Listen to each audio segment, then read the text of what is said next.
실제 우리나라에서 보고되었던 사례는 50대 여자 주부분이었는데요. 과다 섭취하고 나서 모모가 면역 저하가 조금 있는 상태셨던 것 같은데 폐혈증이 생겨서 돌아가셨던 사례가 있습니다.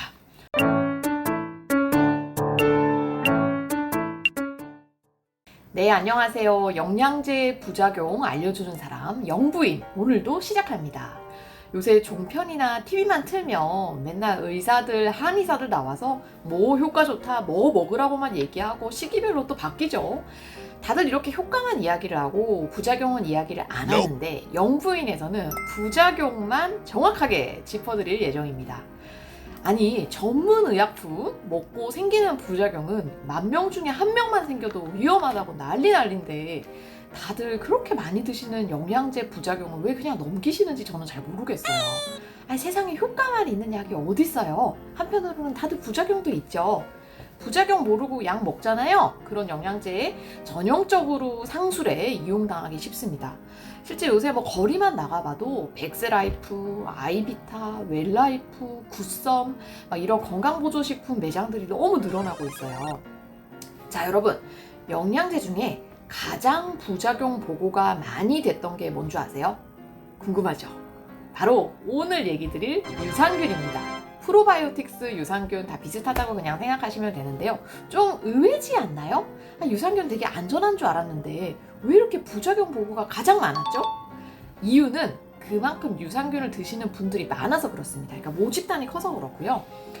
제가 이제 영부인 1편에서 부작용을 알려드릴 때 그냥 두루뭉술한 게 아니라 부작용을 카테고리별로 나눠서 얘기 드려야 된다고 했습니다.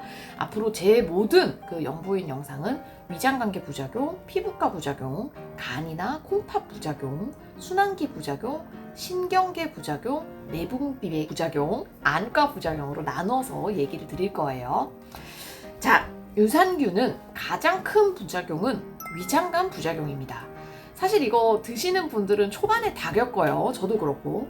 장내 세균총이 아예 싹 다 바뀌기 때문에 일단 소화가 안 되고 더부룩하고 가스 차는 느낌도 있고 심하면은 저 같은 경우 설사 매일 하고 어떤 분들은 또 변비도 겪고 막 그렇습니다. 밥 안 먹어도 막 배부른 느낌, 그리고 이렇게 막 더부룩한 느낌 잘 아시죠? 제 환자분 중에는 심지어 유산균 먹고 속이 안 좋아서 3일 내내 토하시는 분도 있었어요. 그런데 대부분은 유산균을 이렇게 장복을 하다 보면 이런 위장관 부작용은 한 달 이내로는 덜해진다고 되어 있습니다. 근데 만약 한 달이 넘었는데도 위장관 부작용이 계속 일어나잖아요. 그 유산균 여러분이랑 안 맞는 거예요. 끊으세요. 명언 반응 같다 하시면서 막 몇 달씩 설사하시면서 유산균 계속 똑같은 거 드시는 분들이 있는데 그럴 필요는 없습니다. 개인적 의견은 한 달 정도까지는 그래도 이 위장관 부작용을 조금 견딜 수 있지만 꾸준히 유산균을 먹는데 한 달 이상 똑같은 위장관 부작용이 지속이 되면은 저는 중단하는 게 답이라고 생각합니다.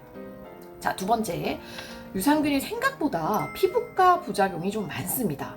이 유산균 드시고 나셔서 피부 발진, 두드러기나 아니면 가려움증 생기는 분들이 꽤 많은 편이에요. 우리 예전에 구현정 교수님이 강의해 주셨던 과민성 대장증후군, 그거 잘 생각을 해보면 유산균 드시면 좋다고 돼 있는데 유산균의 알레르기 반응 혹은 뭐 유산균 말고도 들어가 있는 첨가물 같은데 알레르기 반응이 있어서 피부 발진 생기시는 분들이 꽤 많습니다. 알레르기 반응은 이게 한번 생기잖아요? 그러면 내가 뭐 조금 버티다 보면 이 알레르기 반응이 줄어들겠지, 이런 경우는 잘 없고 대부분 피부 알레르기 반응은 한번 생기면 더 심해지는 경우가 많습니다. 그래서 특정 유산균을 먹었는데 피부가 빨개지고 가렵기 시작하다, 그건 앞으로도 그 유산균을 드시고 나셔서 그럴 가능성이 높다는 뜻이라서 이 유산균은 저는 바로 끊는 거를 추천을 드립니다. 유산균 종류는 되게 많아서 그 발진 생기는 유산균 말고도 나한테 또 맞는 거를 찾으면 돼요. 나한테 맞는 거를 찾아야지 언젠간 적응하겠지 이러면서 계속 간지러우신데 막 긁으면서 고생하시면서 유산균을 유지를 하실 필요는 없다고 생각합니다. 자, 다음으로 유산균의 꽤 유명한 부작용 중에 하나가 감염이에요. 감염균. 유산균도 일종의 세균이에요. 다만 좋은 세균의 일종이라는 건데 몸의 면역력이 많이 떨어질 때는 이 유산균 때문에 오히려 감염이라든지 폐혈증까지 유발되기도 합니다. 실제 우리나라에서 보고되었던 사례는 50대 여자 주부분이었는데요.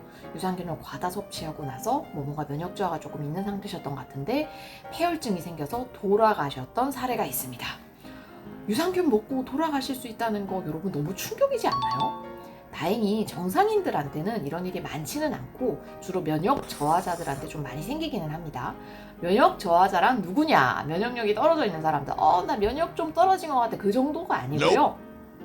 보통 암 환자분들, 항암 치료하고 있는 환자분들, 장기 이식을 받고 나서 면역 억제제를 계속 드시는 분들, 여기저기 막 카테터를 갖고 계신 분들이 있어요. 소변 카테터 갖고 계신 분도 있고, 혈관 카테터 이렇게 가슴에 심어 놓는 분도 있고, 이제 그런 분들이 면역 저하자에 해당합니다.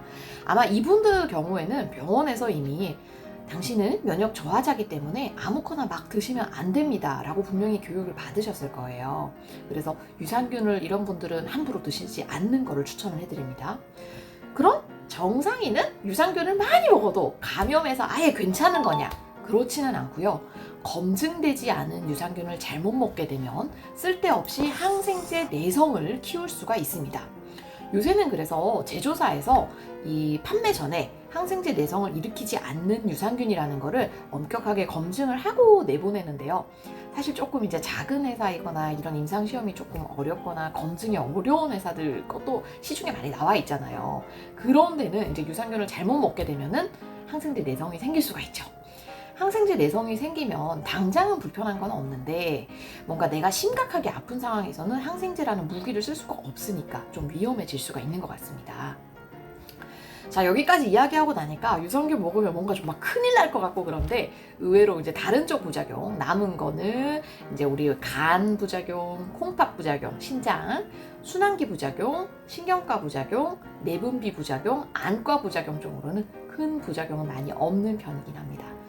자, 이제 마지막으로 정리를 하면 유산균은 위장관 부작용을 가장 많이 일으키고 한 달 이상 이런 위장관 부작용이 일어날 경우에는 중단하는 게 좋습니다. 피부 알레르기 부작용도 꽤 많은 편인데요. 이건 피부과 부작용은 발생하면 바로 중단을 하거나 아니면 다른 유산균으로 바꿔보시는 것을 추천을 드리고요. 면역 저하자는 유산균을 드시고 나셔서 균에 의한 감염이라든지 심각하게는 폐혈증까지 생길 수 있기 때문에 복용을 주의해야 합니다. 마지막으로 허가받지 않은 유산균의 경우에는 항생제 내성 발생 위험이 있어서 반드시 인증받거나 아니면 조금 거대 임상시험 결과가 있는 유산균을 드시는 게 좋아요. 근데 여러분 제일 좋은 유산균이 뭔지 아세요? 제가 알려드릴까요? 식품으로 먹는 유산균이 제일 몸에 좋습니다. 계절 과일이라든지 채소라든지 생선이라든지 우리 음식으로 먹는 유산균이 제일 좋아요. 그래서 음식 골고루 섭취하시고 오늘도 건강한 하루 되시기 바랍니다. 이상 영부인이었습니다.